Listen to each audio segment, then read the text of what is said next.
నేడు దీక్షా దివాస్ కార్యక్రమానికి అధ్యక్షత వహిస్తున్నటువంటి జిల్లా పార్టీ అధ్యక్షురాలు పద్మా రేవంత్ రెడ్డి గారు, ఈ కార్యక్రమానికి ముఖ్య అతిథిగా హాజరైనటువంటి నర్సాపూర్ శాసనసభ్యురాలు సుంకా లక్ష్మారెడ్డి గారు, మాజీ శాసనసభ్యులు శ్రీధర్ రెడ్డి గారు, వేదిక మీద చాలా మంది పెద్దలు, వేదిక మీద ఉన్న పెద్దలకు, మా అక్క చెల్లెలకు, టీఆర్ఎస్ పార్టీ కుటుంబ సభ్యులకు, సర్పంచులకు, ఎంపీటీసీలకు, టీఎస్ చైర్మన్లకు, మాజీ ఎంపీటీసీలకు, పత్రికా పాత్రికేయులకు, ఎలక్ట్రానిక్ మీడియా ప్రతినిధులకు అందరికీ పేరు పేరున శిరస్సు వచ్చి నమస్కారాలు తెలియజేస్తున్నాం. ఒక చారిత్రాత్మకమైన రోజు, కేసీఆర్ దీక్ష చేసిన రోజు, కేసీఆర్ సత్తుడు తెలంగాణ వచ్చుడు అనే నిదానంతో ముందుకెళ్లి యూపీఏ కాంగ్రెస్ పార్టీ యూపీఏ ప్రభుత్వ హయాంలో ఉంటే వాళ్ళ మెడలు వంచి డిసెంబర్ 9 నాడు మనకు తెలంగాణ డిక్లేర్ చేసినటువంటి రోజు. అలాంటి మహానీయుని ఇవాళ కాంగ్రెస్ పార్టీ వాళ్ళు రేవంత్ రెడ్డి అంటా ఉంటాడు, కేసీఆర్ ఆనవాళ్ళు లేకుండా చేస్తామంటారు. కేసీఆర్ చేసిన పనులు ఆనవాళ్ళు లేకుండా చేస్తామని ప్రగల్భాలు వస్తా ఉన్నారు. అలా నాయన కేసీఆర్ చేసిన పనులు ఎన్నున్నాయి?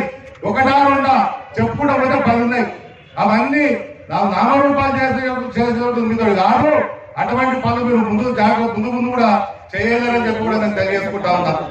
ఇవాళ ఇంకొక వారం రోజులైతే మీ ఆరాధనం సంవత్సరం అయితే మీరు వచ్చి ఈ ఆరాధనలో ఏదో పడబట్టినట్టు ప్రజా విజయోత్సవాలు చేస్తా ఉన్నారు. ఏం పీకిరా ప్రజా విజయోత్సవాలు చేస్తారు వీళ్ళు? ఏదో పడబట్టిరా? ఏం పీకిరు? ఏ గ్రామానికైనా పోదాం, మీరు ఏదైతే హామీలు ఇచ్చారో అరకొర హామీ తప్ప ఏ ఒక్క హామీ కూడా అమలు కుదర్చుకోలేదు.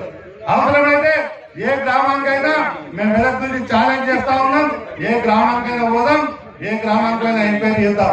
దానికి వల్ల వాళ్ళు చెప్పుకునేది లేక అటు ప్రతిపక్ష నాయకులు, ఇటు హరీష్ రావు గారిని, అటు కేటీఆర్ గారిని, ఇటు కేసీఆర్ గారిని తిట్టుడు తప్ప వాళ్ళు చేసి చెప్పుకోవడానికి ఏం లేక ప్రతిపక్షాల మీద వెనుకబడుతుందని చెప్పి సభాముఖంగా తెలియజేసుకుంటా ఉన్నాం.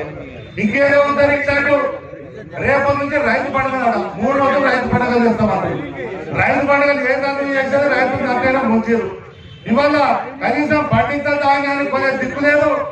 ఇవాళ కమిషనర్ మంత్రికి అవగాహన లేదు, మంత్రికి ఇక్కడ ఉన్న కలెక్టర్లకు అవగాహన లేదు, ఒక ఎమ్మెల్యేకు మంత్రికి అవగాహన లేదు. లాస్ట్ పరిస్థితి మన రైతుల పరిస్థితి ఎంతైనా సరే నేను రావడానికి సిద్ధంగా ఉన్నా, నాతో పాటు దేశంలో రావడానికి సిద్ధంగా ఉన్నారు. ఎక్కడ ఎలాంటి భయపడాల్సిన అవసరం లేదు. తెగించి కొట్లాడే మన తమ్ముడు కూడా చూపిద్దాం. మనకి ఆర్డర్ ముందు మనకి ఆర్డర్ అవుతున్నాయి. వాళ్ళు చెప్పేటల్లా కానీ చేస్తున్నారు. ఎందుకంటే నేను అదే స్కూల్కి వచ్చింది కదా, దానికి తెలుసులే కావాలి.